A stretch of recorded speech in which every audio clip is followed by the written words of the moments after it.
The aftermath of a fight for a basic human right, water, but even after taking to the streets, residents in Block L have no relief.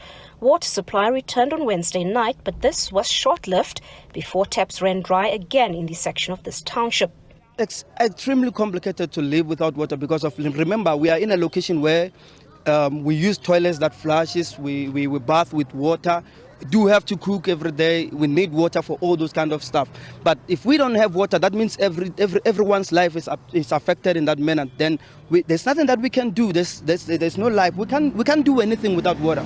Schools, businesses and medical facilities have all been crippled by the water crisis. Angry residents say they live in a nightmare and feel like the City of Tshwane has failed and forgotten them.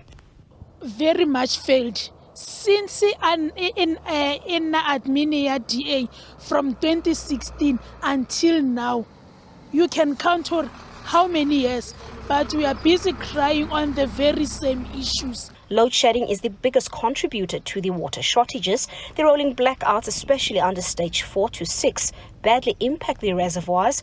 The lack of electricity makes it difficult to pump water from dams into the reservoirs. High-lying areas or high-felt areas are even more affected. Sanko accuses Tshwane of poor communication on the matter.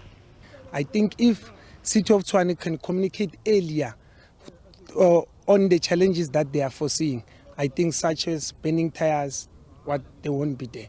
Because everyone understands that this is a national crisis. But us as Soshanguve, to be honest with you, we do not have any confidence in City of Tshwane helping us, especially Soshanguve. Meanwhile, the City of Tshwane says the water restrictions imposed by Rand Water, load shedding and aged infrastructure make it difficult to render proper services to many areas in the capital city. It's not a question of there not being enough water. Our dams are fairly full. There's enough water in the dams.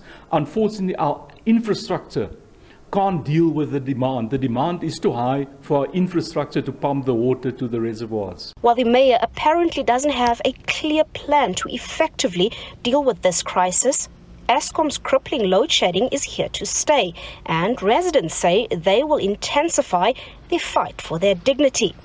Patricia Fasage, SABC News in Soshanguve.